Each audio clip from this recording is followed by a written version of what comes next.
This doesn't move. Can you help?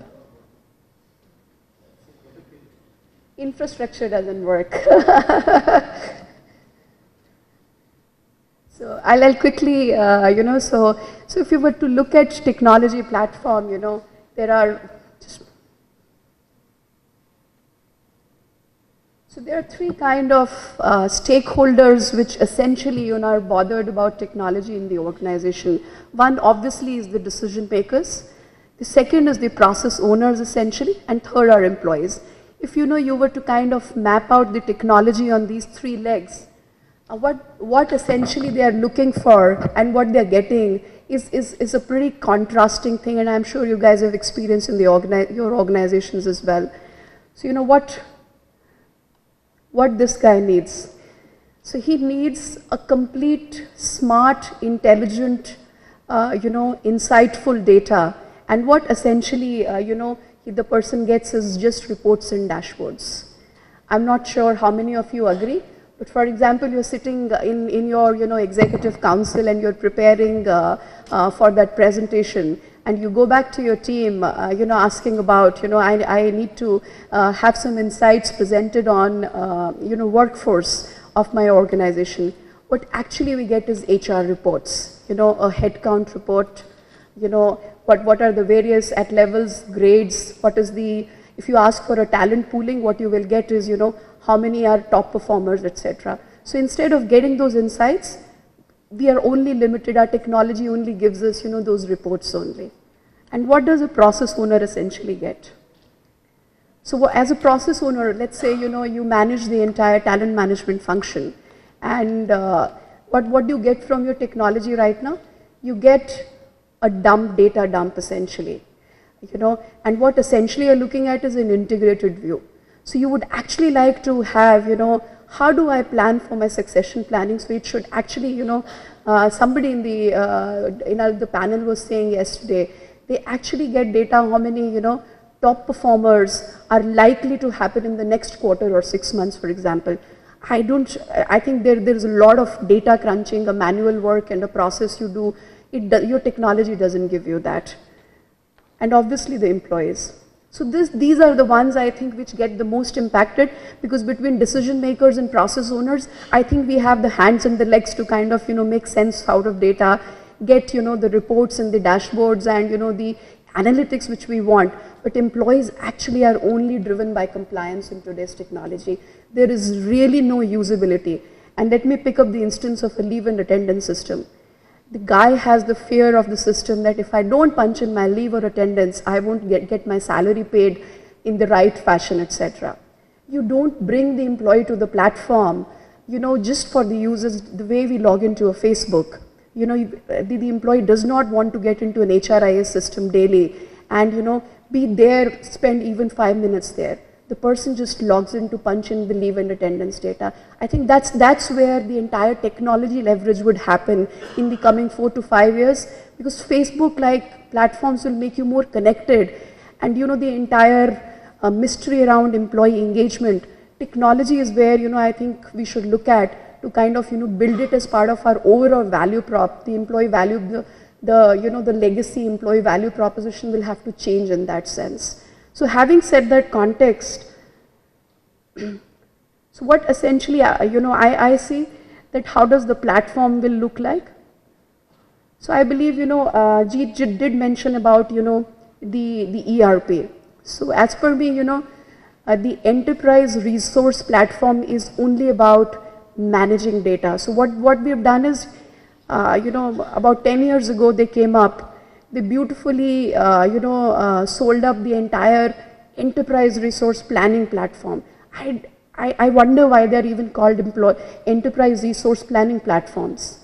Why should not we call them enterprise data platforms? Because that's the only process, which is getting managed today as part of that. So what's really happening is, so you have the ERP system, you're actually building on all the other processes around, whether it is the entire separation management system, a performance management system, or an onboarding process where you are touching the employee.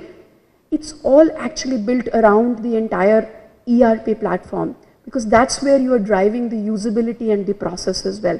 And on top of that sits the entire analytics platform.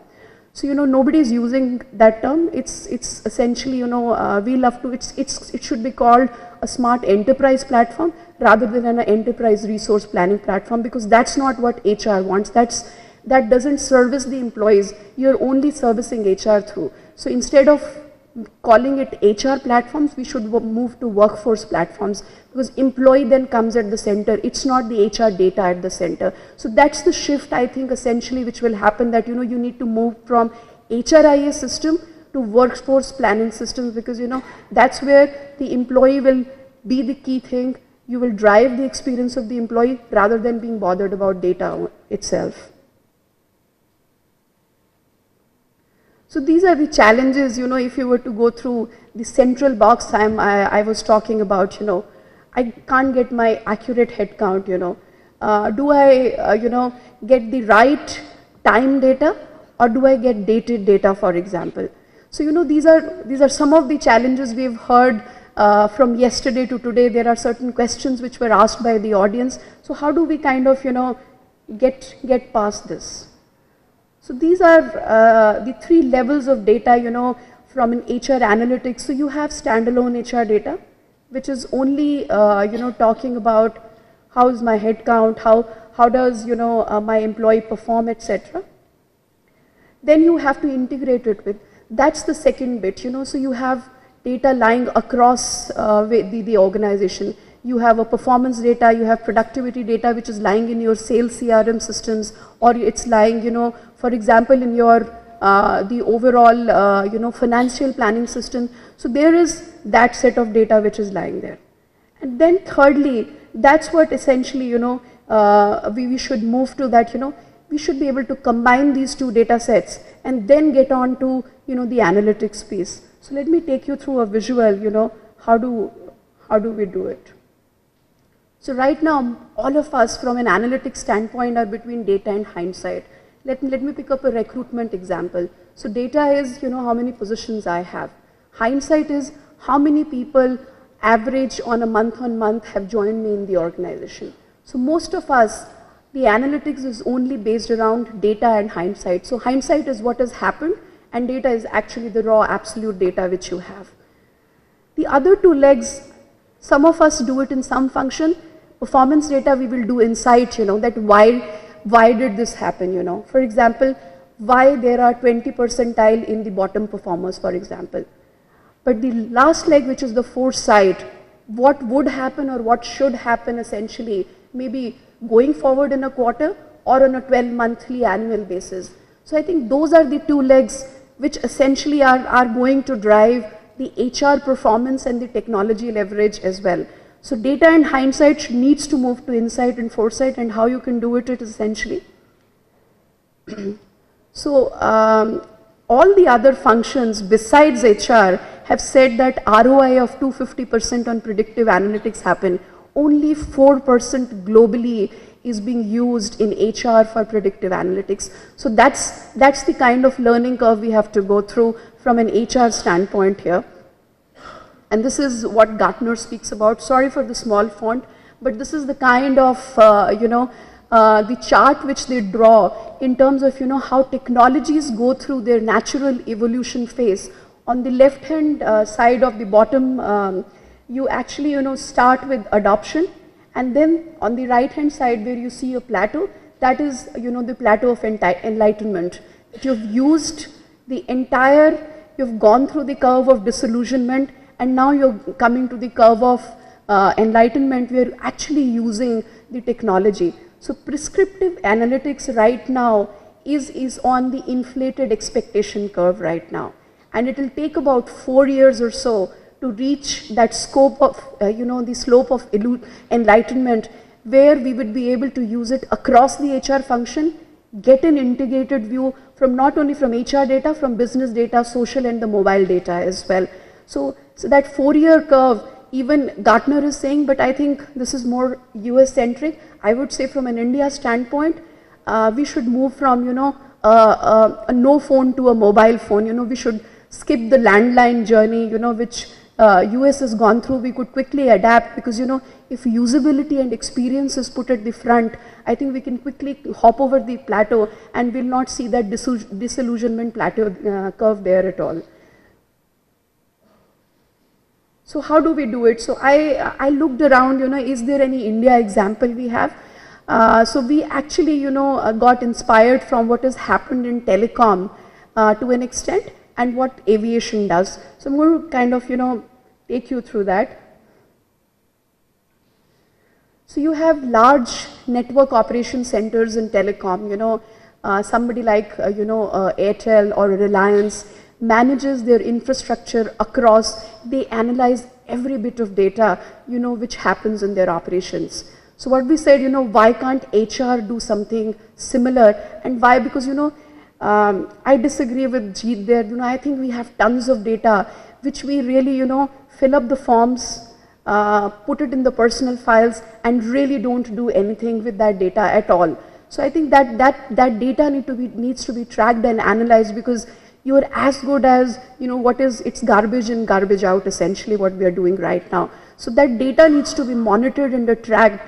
And the other piece is, I think with the 3 aviation disasters which have happened, this is the closest one could get, because the way they build foresight in terms of how do you ensure that you are on the right path, you've taken the right altitude, how do you see the turbulence going ahead. So beyond visual range cockpits, which typically Honeywell builds for the aviation industry, the HR will have to kind of take inspiration from both these industries and kind of do a mix and a match to ensure that, the HR analytics data is not only getting tracked and monitored, but we are moving to predictive analytics as well. And how we kind of did it at PeopleStrong, that's what.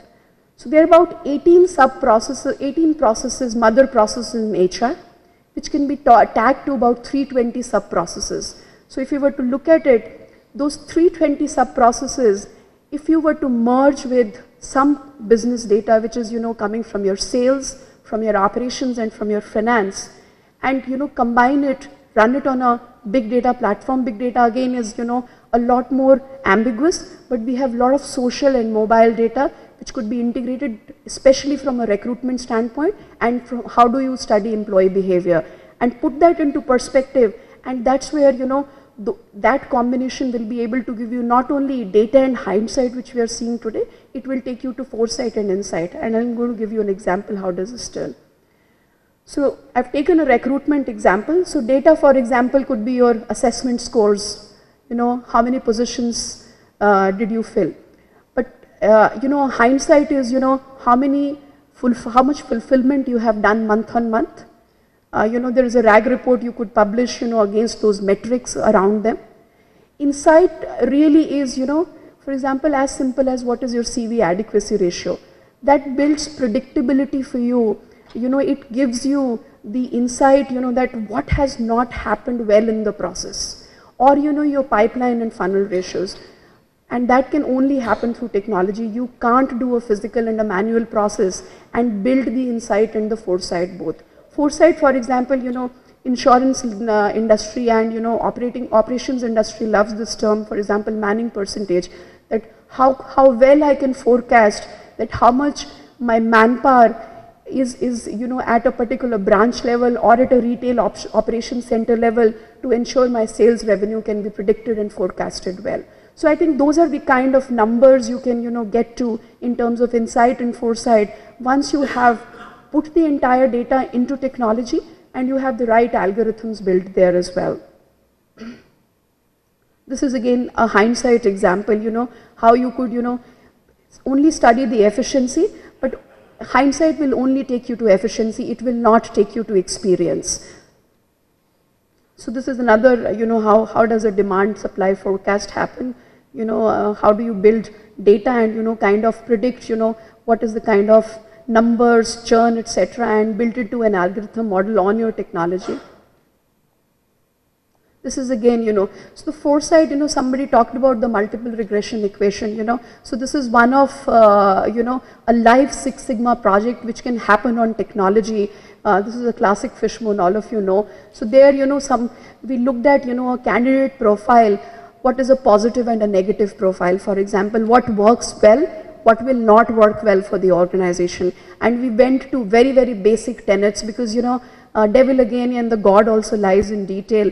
So we went to very basic tenets and found out, how does a positive and a negative profiling work in the organization. So that's the foresight, essentially tons of data, not only your recruitment data, but getting data from social and mobile also helped us. So this is a live, we like to call it the HR command center. So, at least, for us, we run large operations for our partners. I personally, for example, use the command center to review the entire operations, whether it is a 20,000 people company where we're running the entire HR shared services, or whether we are hiring about 12,000 employees across India. So that's the HR command center, and the aspiration is, if you could bring it to each smartphone and a tablet, and that's how HR gets to a single integrated view, and you could build it internally, which talks to your technology platform, whether you're sitting on an ERP or a SaaS platform, and build the analytics engine on top of that. And that's all. Thank you.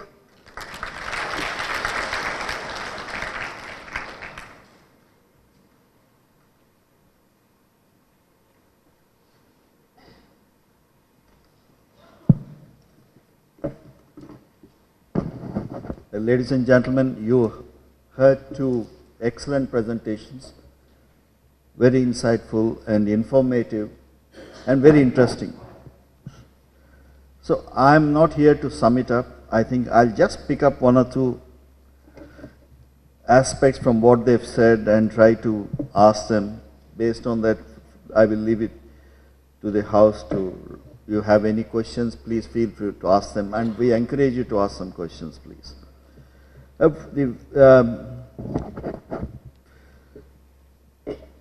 Judith, you talked about, the scaling, which is important, if you want to do technology the way you explained it and try to simplify. And you talked about the confidentiality and social media as well. I think one question to you, what is the prime driver? Need of technology or need of HR? Yeah. Can we have a mic, please?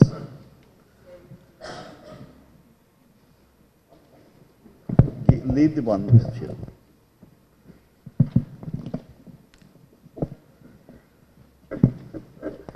No, sir. I will answer that way. Neither. The need is business, right?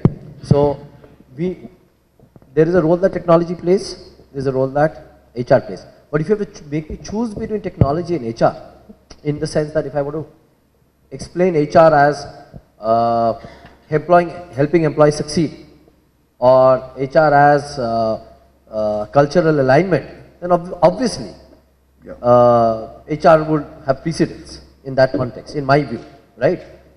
Technology is an enabler. Like HR